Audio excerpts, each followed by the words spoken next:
पूरा ख़ानदान मेरी तालीम के ख़िलाफ़ था, मगर मैं डट कर अब्बा के सामने खड़ी हो गई थी। अब्बा, मुझे तालीम हासिल करनी है, ख़ुद को किसी काबिल बनाना है। आप बाकी सब लोगों के कहने में आकर मुझे मेरे हक़ से कैसे महरूम कर सकते हैं? तालीम हासिल करना तो मेरा बुनियादी हक़ है। अब्बा मेरी जज्बाती ब्लैकमेलिंग में आ गए थे। उन्होंने मुझसे वादा कर लिया कि वो मेरा दाखिला करवा देंगे, मगर ये बात अम्मा ने खाला को बता दी थी। खाला उसी वक्त गुस्से से धनधनाती हुई हमारे घर में आ गई और कहने लगी, शफीक भैया, माफ़ी चाहती हूँ, मगर खुद को ये कहने में हक बजानिब समझ रही हूँ कि आप सटे आ गए हैं। अब्बा जज़ब होकर रह गया। क्या बात कर रही हो बहन, होश में तो हो। अपने बहनोई से किस अंदाज में और किन अल्फाज में बात कर रही हो? अब्बा उन्हें सख्त नज़रों से देखते हुए बोले। एक लम्हे को वो शर्मिंदा हो गई थी, मगर फिर अपनी पुरानी डगर पर आ गई। आप अपनी बेटी का एडमिशन यूनिवर्सिटी में करवा रहे हैं, ये जानते हुए भी कि मुझे और मेरे बेटे को ये सब पसंद नहीं है। शफ़ीक को यूनिवर्सिटी में जाने वाली लड़कियां अच्छी नहीं लगती, और मैं भी ऐसी लड़की को बहू नहीं बनाऊंगी जो इस कदर हठधर्मी का मुजाहरा करे और गैर लड़कों के साथ तालीम हासिल करे। मुझे लगा था कि अब्बा जज्बाती ब्लैकमेलिंग में आ जाएंगे और वो मुझे घर बिठा देंगे, मगर मेरी हैरत की इंतहा नहीं रही जब अब्बा ने खाला को खरी खरी सुनाकर घर से बाहर निकाल दिया और मेरा अगले दिन यूनिवर्सिटी में दाखिला करवा दिया। अम्मा कई दिन तक मुझसे खफा रही थी कि तुम्हारी वजह से मेरी बहन को बेइज्जत करके घर से निकाल दिया गया। तुम दोनों का रिश्ता टूट गया, मैं तुमसे कभी बात नहीं करूंगी। अम्मा को भी ऐसी लड़कियां अच्छी नहीं लगती थीं जो आज़ादाना ज़िंदगी गुजारती थीं। उनके ख्याल में यूनिवर्सिटी में पढ़ने वाली सभी लड़कियां आवारा और बदकिरदार थीं, और मैं ये बात गलत साबित करना चाहती थी। हमेशा से ही मेरे दिमाग में कुछ बनने का, अपना आप बनवाने का कीड़ा था, और मैं इतनी आसानी से अपने इस ख्वाब से कैसे दस्तबरदार हो सकती थी। मेरी अम्मा और ननिहाल वालों की सोच बहुत ही ज़्यादा पुरानी थी। हमारे मोहल्ले में एक बहुत आज़ाद ख्याल फैमिली रहती थी। उनकी लड़कियां भी बहुत ही ज़्यादा मॉडर्न थी, क्योंकि वो हमारे जैसे आम घराने की ही थी, मगर हमारे और उनके रहन सहन में बहुत फ़र्क था। यही वजह थी कि हम लोगों का एक दूसरे के घर में आना जाना ना होने के बराबर था। अम्मी हर वक्त उनकी बुराइयां करती रहती, उन्हें गलत सलत बोलती रहती। मैं अम्मी को मना करती कि इस तरह से किसी के बारे में बात नहीं करते। एक दिन उन लड़कियों के रिश्ते वाले हमारे घर आ गए थे। दरअसल इस घर पे ताला लगा हुआ था, और वो लोग उनके बारे में जांच पड़ताल करना चाह रहे थे। अम्मी ने बगैर लगी लिपटी रखी उन्हें उन लोगों के बारे में वो सब कुछ बताया जो वो महसूस करती थी। अम्मा के मुंह से गैर लड़कियों के बारे में इस तरह की बातें सुनकर मेरी आंखें फटी की फटी रह गईं। मैंने इन औरतों के सामने अम्मी को इशारा किया, उन्हें मना भी किया, मगर अम्मी ने मेरी किसी बात पर गौर नहीं किया, ना अपनी बातों से रुकी, और वो औरतें कानों को हाथ लगाते हुए वहाँ से चली गईं। उनके जाने के बाद मैं गुस्से में आ गई थी। अम्मी, इतनी मुश्किल से तो इन बहनों के रिश्ते आए हैं, कोई इस घर में रिश्ता करने के लिए नहीं आता। अब अगर कोई आ गया था तो आपको ये सब नहीं करना चाहिए था, ये गीबत है। अगर अम्मी ने नाक पर से मक्खी उठाई। मैंने कौन सा झूठ मूठ बातें बनाई? जो सच है वही तो बताया है। कल ये बेचारे सर पे हाथ रखकर रोते। मैंने अपना फ़र्ज़ अदा किया, और मुझे इस पर कोई शर्मिंदगी नहीं है, मगर मुझे बहुत शर्मिंदगी महसूस हो रही थी। कुछ दिन गुजरे थे जब मेरी ज़िंदगी में क़यामत आ गई थी। मैं जो कुछ बनना चाहती थी, अपनी ज़िंदगी अपनी मर्ज़ी से गुजारना चाहती थी, मेरे पाँव तले से ज़मीन निकल गई। जब मैं घर आई तो अब्बा को मैंने बहुत गुस्से में देखा था। वो इतनी बुरी तरह से रो रहे थे, ऊंची ऊंची आवाज़ में चिल्ला रहे थे कि उनकी आवाज़ें घर से बाहर आ रही थी। मैं घबराए हुए अंदाज में घर में दाखिल हुई। जैसे ही मुझ पर नज़र पड़ी तो अम्मी ने मुझे बहुत मारा, और अब्बू ने मुझे ऐसी नज़रों से देखा कि मैं अपनी ही नज़रों में गिर कर रह गई। क्या बात है, आप लोग इतने परेशान क्यों हैं? और अम्मी, आपने मुझ पर क्यों हाथ उठाया? आज से पहले ऐसा कभी नहीं हुआ था। मुझे मारना तो दूर की बात है, उन्होंने कभी मुझसे ऊंची आवाज़ में बात भी नहीं की थी, और आज वो मुझे बुरी तरह से मार रहे थे। अब्बू की नज़र ही वो काफ़ी थी जिसको देखकर मेरा मर जाने को दिल चाह रहा था। अब्बू ने अपना मोबाइल मेरे सामने किया। मोबाइल देखकर मेरी आंखें फटी की फटी रह गईं। इसमें मेरी तस्वीर थी जो बहुत नाज़ेबा हालत में थी। उसे देखकर मैं शर्म से पानी पानी हो गई। ठीक उसी वक्त मेरा भाई, जो दूसरे शहर में नौकरी कर रहा था, आज छुट्टी पर अपने घर आया था। वो तो बहुत खुश था कि आज अपने घर वालों के साथ वक्त गुजारेगा। कितना वक्त हो गया हम लोगों को साथ वक्त गुजारे हुए। मगर घर में आते ही उसे हालात की संगीनी का एहसास हुआ। भाई ने जैसे ही घर में कदम रखा, उसे किसी खुशगवार इस्तकबाल की उम्मीद थी, मगर सामने का मंजर देखकर उसके कदम वहीं जम गए। अब्बा सर पकड़े फर्श पर बैठे थे। उनकी हिचकियां बंद गई थी, और अम्मी पागलों की तरह मुझे पीट रही थी। जब भाई के हाथ में वो मोबाइल आया, उसने वो तस्वीर देखी तो उसके माथे पर गुस्से की रगें तन गई। उसकी आंखों में खून उतर आया था। वो जिस बहन को अपनी इज्जत समझता था, जिसकी तालीम के लिए उसने दिन रात एक किए थे, उसे इस हालत में देखकर उसका दिमाग मफलूज हो गया। उसने मेरा गला दबोच लिया। उसकी गिरफ्त इतनी सख्त थी कि मुझे अपनी मौत सामने नजर आने लगी। मैं तुझे जिंदा नहीं छोड़ूंगा। तूने हमारी नाक कटवा दी, तूने हमें कहीं मुंह दिखाने के काबिल नहीं छोड़ा। वो दहाड़ रहा था। वो किचन की तरफ भागा ताकि छुरी उठा ले और मेरा किस्सा तमाम कर दे, मगर एन उसी वक्त अब्बा और अम्मी उसके पैरों से लिपट गए। अब्बा ने रोते हुए कहा, नहीं बेटा, इसे मार कर अपने हाथ गंदे ना कर। ये बदबख्त तो मर जाएगी, मगर तेरी ज़िंदगी जेल की सलाखों के पीछे गुजरेगी। हम पहले ही बर्बाद हो चुकी हैं, अब तुझे खोना नहीं चाहते। इसका कत्ल अपने सर ना ले, इसे जीते जी मरने के लिए छोड़ दे। अगले चंद घंटे किसी डरावने ख्वाब से कम नहीं थे। मालूम हुआ कि वो तस्वीर सिर्फ अब्बा तक नहीं पहुंची थी, बल्कि पूरे ख़ानदान के व्हाट्सएप ग्रुप्स और महल्ले के कई लड़कों के पास पहुंच चुकी थी। खाला, जिन्होंने पहले ही मेरे खिलाफ जहर उगल रखा था, उन्होंने आग पर पेट्रोल का काम किया। फ़ोन की घंटियां रुकने का नाम नहीं ले रही थी। हर रिश्तेदार फ़ोन करके ताज़ियत की बजाय ताने दे रहा था। मोहल्ले में सरगोशियाँ शुरू हो गई थी।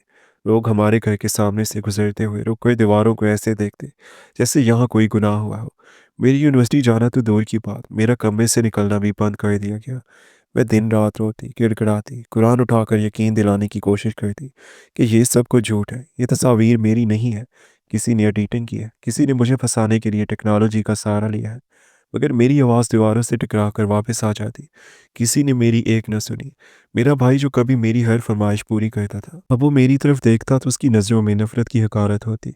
अम्मी मुझे देखकर थूक देती और कहती थी, काश तू पैदा होते ही मर गई होती। बदनामी का ये तूफान थमने का नाम नहीं ले रहा था। अब्बा का बाहर निकलना महाल हो गया था।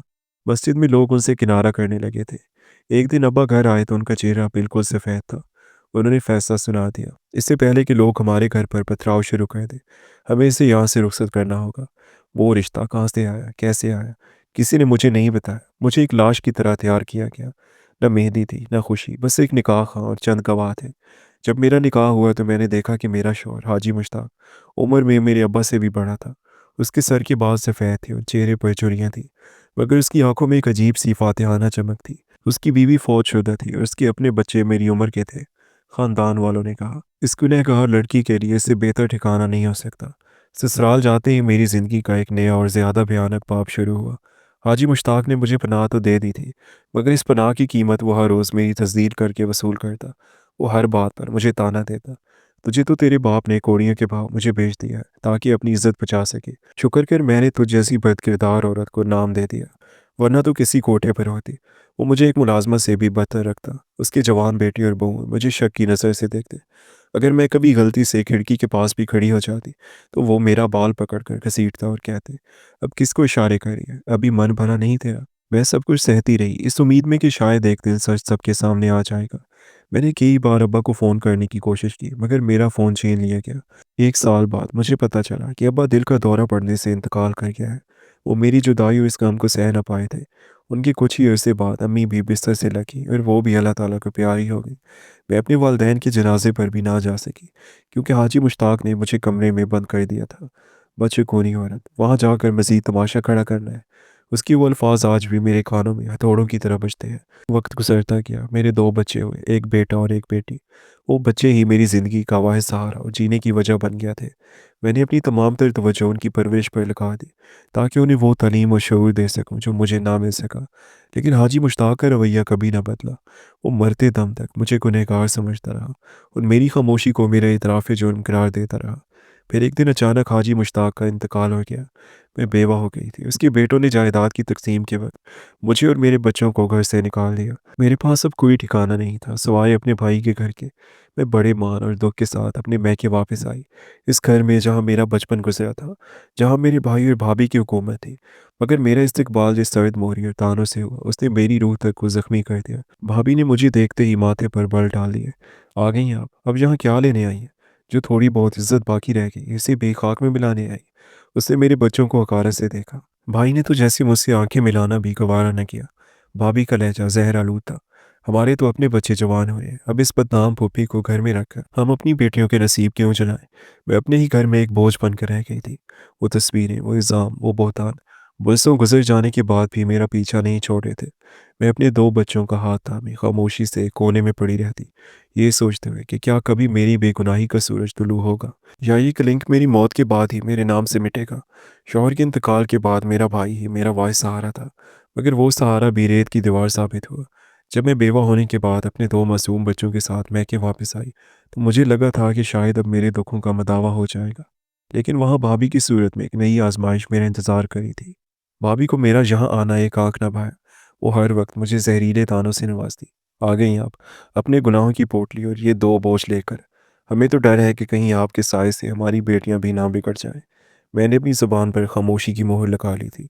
मैं सुबह सवेरे उठती, पूरे घर की सफाई करती, खाना बनाती, कपड़े धोती और फिर एक कोने में दिपक कर बैठ जाती। भाई जब काम से वापस आता तो भाभी उसके कान भरना शुरू कर देती। देखो ज़रा अपनी बहन के तेवर, दिन भर मुफ्त की रोटियां तोड़ती है और काम के नाम पर मौत पड़ती है। भाई जो पहले ही माशरे के तानों से तंग था, मेरी तरफ देखता भी नहीं था। वो भाभी की किसी बात की तरदीद नहीं करता था, क्योंकि अब उसे वही पुरानी तस्वीरें याद थीं जिन्होंने इसकी गैरत को छलनी कर दिया। एक रोज़ हद ही हो गई, भाभी की सोने की अंगूठी नहीं मिल रही थी। उन्होंने पूरे घर को सर पर उठा लिया और सीधा मेरे कमरे में आकर मेरा पुराना संदूक खोलकर चीज़ें बाहर फेंकने लगी। कहाँ छुपाई है अंगूठी? बोलो, क्या आप चोरी चुकारी पर उतर आई हो? मैंने हाथ जोड़कर कहा, भाभी खुदा के लिए मुझ पर यह बुहतान न लगाएं।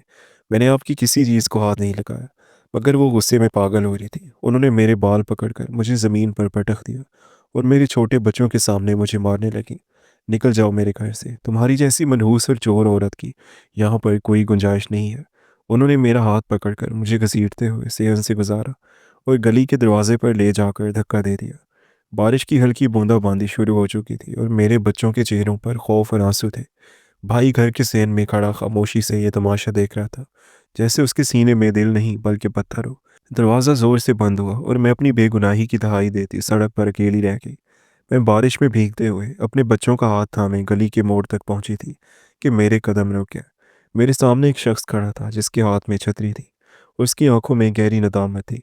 ये नवाज था, वही नवाज जो बरसों पहले हमारे पड़ोस में रहता था, जिसका घराना रोशन ख्याल था और जिसकी बहनों के बारे में मेरी माँ ने पूरे मोहल्ले में झूठी बातें फैलाई थी। मुझे उसे देखकर शदीद गुस्सा आया। तुम यहाँ क्यों आए हो? क्या मेरी तस्दीर का तमाशा अभी अधूरा है? मैंने चीख कर कहा। नवाज की आंखों से आंसू बह रहे थे।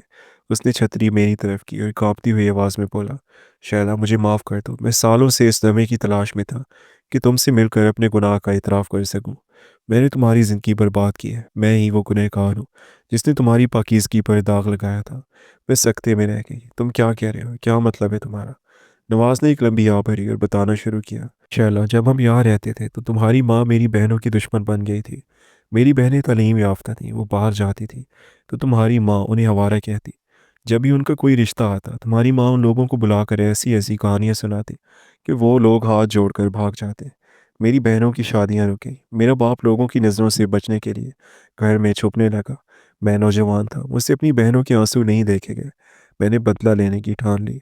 वो रुका और फिर सिसकते हुए बोला, मैंने तुम्हारी चंद सादा तस्वीरें हासिल की, उस ज़माने के नए सॉफ्टवेयर्स इस्तेमाल करके उन्हें नाजेबा बना दिया। मैंने वो तस्वीरें तुम्हारे अब्बा और तुम्हारे ख़ानदान को भेजी ताकि तुम्हारी माँ को पता चले कि जब अपनी बेटी की इज्जत पर बात आती है तो कैसा महसूस होता है। मेरा मकसद सिर्फ तुम्हें बदनाम करना था, मगर मुझे ये नहीं मालूम था कि मेरा ये एक गलत कदम तुम्हारी पूरी ज़िंदगी का सौदा कर देगा। जब तुम्हारी शादी इस बूढ़े शख्स से हुई तो मैं कई रातों तक सो नहीं सका। मैंने तौबा की, मैंने अपना सब कुछ अल्लाह ताला की राह में दिया, मगर मेरा ज़मीर मुझे रोज़ मलामत करता था। मैं ज़मीन पर बैठ के मेरा सर चकरा रहा था। तुमने ये क्या किया नवाज? मेरी माँ की गलती की सज़ा तुमने मुझे दी।